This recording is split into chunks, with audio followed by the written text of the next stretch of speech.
Okay guys, so today we're going to be making some lollycake. As you can see, we got 2 bags of Explorers and I evenly distributed those 2 bags into 2 halves. And we got 1 bag for the second batch and this lot is for the first batch. So we're just going to cut it up into small chunks, just like that. And then we're going to cover it just so no bugs can touch them, like flies or anything else. So it'll be safe for, later. You will see one fall on the ground, but, we're just going to ignore that. It still ended up going into the lolly cake, but, it's fine. It's fine. Now, while that sits there, we're now going to get a packet of malt biscuits. We're just going to crush them up into the blender so that's easier because, bigger chunks mean it's going to take longer for the blender to chop it all up. So, as you can see, just doing that one packet, crushing it all in, struggling a bit.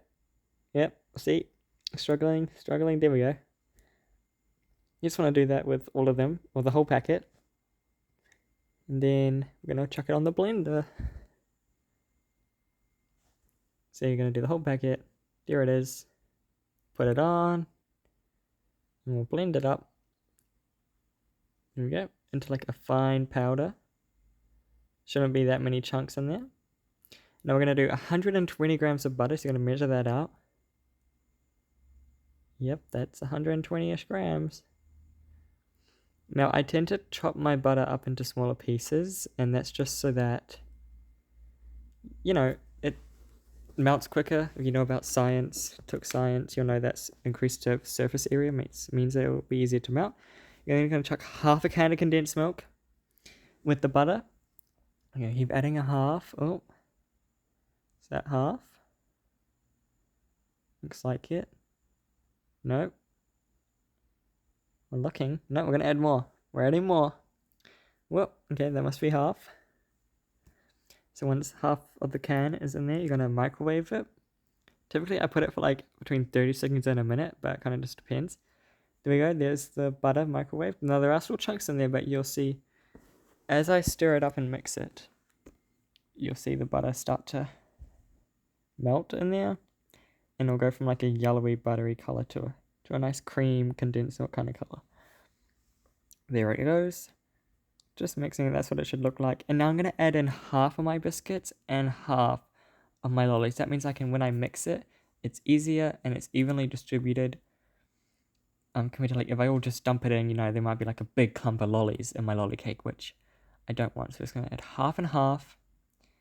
And then we're going to give that a bit of a mix. Once it's mixed, we can add in the rest. And you'll see what I mean in a bit once this is all mixed up.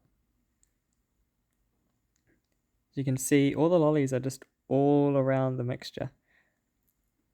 Now we add this in. We'll soon add the other bits of lollies, and then that means that, there's not like big groups of lollies, and when you cut the lolly cake up, you'll see that there's lolly cake, in most parts of the log. So we're just going to add the second half of these lollies. Give that a mix.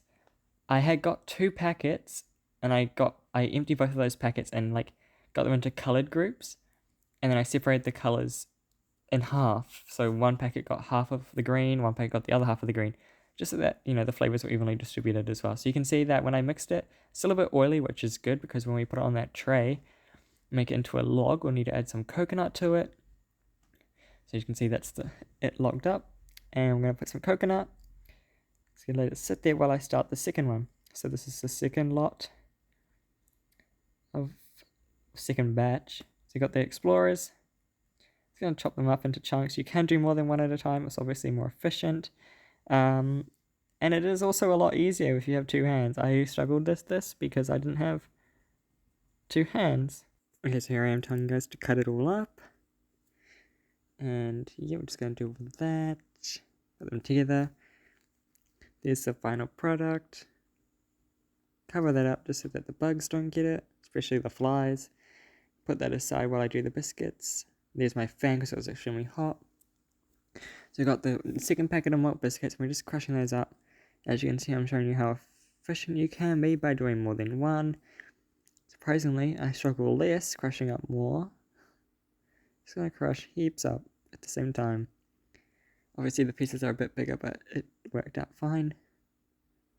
I did end up putting my blender on a higher speed.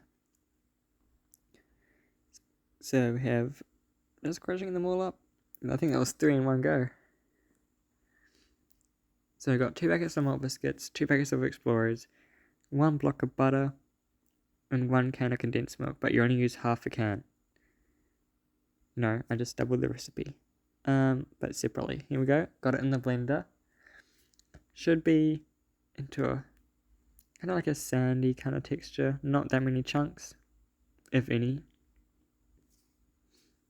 As you can see, we're using the same dirty bowl, because it's the same thing that we're making. I'm just going to use the other half a can of condensed milk, which you'll find out later probably isn't, in fact, half. In fact, it looks less than half. Okay, so just putting in that last can. Here's the butter, 120 grams cut up into cubes. Now this is just put in the microwave, so you can see. Obviously wasn't melted enough, but I decided to give it a mix to see if it would melt in there. Obviously, most likely not going to happen. As you can see, I continue to mix it for a very long time. I could have given up way earlier and just put it back in the microwave to melt the butter a bit more, but I was, chose not to, and I just continued to mix it in and keep mixing. I could have saved a lot of time if I had just put it back in the microwave, but I didn't. Hope you guys are enjoying the video so far. If you are, like and subscribe. I will say though that after this, I did end up chucking it back in the microwave, because I didn't want big pieces of butter in my slice, especially because it's uncooked. So the only chunks that you want in your lolly cake are either from small bits of biscuit or your delicious lollies. You can see I am trying to mush up the softened butter, but there are still chunks in there. And near the end of the stirring, before I give up, you can kind of see there isn't that much big chunks. They're all small, they kind of look like white chocolate chips, but I still wasn't going to risk it, and I really just wanted to make sure that my mixture didn't have any butter lumps in it. So I did put it back into the microwave just to be safe. But I did stir for a very, very long time. And I could have saved a lot of time by just sticking it back in the microwave. But anyways, yeah, so everything should have been used up by now. You should only have your butter left. And of course, you will have your lollies waiting for you and your crushed up biscuits. Once you've added that, that's all your ingredients gone. You can see it's kind of yellow, kind of condensed milk kind of color, but once it comes out of the microwave, it does go into a nice condensed milk color, so you'll see it come out. Okay, so as you can see, this is after it came out of the microwave. It is more yellowy, but once I mix it in with the condensed milk, there isn't any lumps of butter. There is obviously a few biscuit stuff in there from the last time. Oh, peep my feet down there. I was going to add in the lolly cake. The lollies. I do half and half, so half the lollies, then half the biscuits, and that way, you're evenly distributing. This is the Griffins lolly cake recipe. 100% recommend. Your family and friends will definitely enjoy it. Maybe just as much as my family and friends enjoy when I make it. So just going to remove the blade, add that in, half of it, and then give it a mix very soon. Once you mix that up and it's all mixed in, you can add the second half of stuff. Okay, so we're mixing it in, mix, and then once it's all mixed in, you can see there's lollies everywhere. You're going to add in the second half of the biscuits, and also the lollies, because can't miss out on the lollies. So once they're all added in, you should only have your half block of butter left. Every other ingredient should be used up. You shouldn't have any more condensed milk. Just going to mix that up really nicely. It is a bit dry, but that's fine. You're going to make it into a log, and then put coconut on that log. Once it's done, you're going to put it in the fridge for approximately 4 hours. Okay, we're now going to wash the dishes. I have rinsed them. I'm going to start off with the small ones first. just to make sure that I can fit them when they're on the drying surface. So cutlery in first in the small pot. And then also the blade from the blender. Just going to wash those up. Obviously I do that off camera, and you can have those rinsed ready to go. They're going to go afterwards because they're a bit bigger. I'm now washing the blender before the bowl, just because the bowl is a lot messier. I don't want my water to get dirty really quickly, so just going to leave the bowl for last. It is rinsed, but yeah. So you can see those are washed and waiting to be dried. Now it's going to wash the blender with my squeezy scrub daddy. Okay, so here we go. Obviously you're going to squeeze some water into that, because why not? Now we're going to put the bowl in, and we're going to make a whirlpool. Whee! Always an essential thing to do when you're washing your dishes. I obviously wash them better off camera. I don't leave that mess. And now we're going to wipe down the benches with a cloth now that the sink is drained. Okay, so I'm about, going to wipe down all these benches. Wipe down all the spaces that I used with the crumbs, and wiping that into the sink, just to make sure that, there's no mess left behind.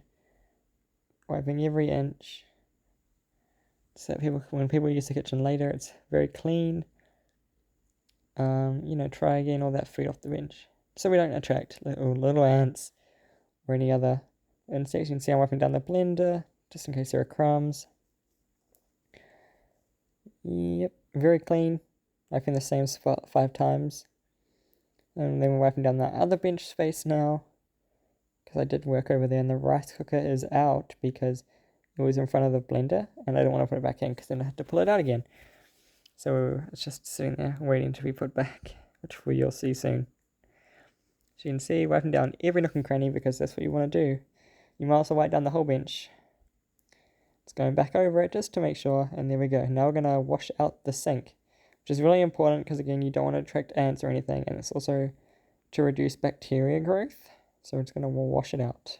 Okay, so we're going to continue to wash out the sink, even getting close to the drain, which I hate doing. Wash your scrub daddy, squeeze it out. Turn the sink off, and that's good to go. Now you can see wiping down the bench one last time without the blender base there. So, just because that's not there anymore, we want to make sure that we wipe where that would have been during that time, just in case there were like crumbs underneath there or anything like that. So just a final quick wipe down, very handy. You can see the lemon in the sink. Wiping down every corner. There we go. And then you can see the blender has been put away, along with the rice cooker, which is good. And this is the final view of the kitchen. Looks very nice, looks very clean. Cool. Now this is where you're going to cut up your lolly cake after 4 hours. Should be hard. And you cut off the ends, and you should have your preparation ready, of course. But yeah, ends, and normally just little snack pieces to give it a try. You're going to stack it up. Look at all those lollies, delicious. Pack it all up, store it in your fridge, share it. Cool, hopefully you enjoyed the video. Like and subscribe.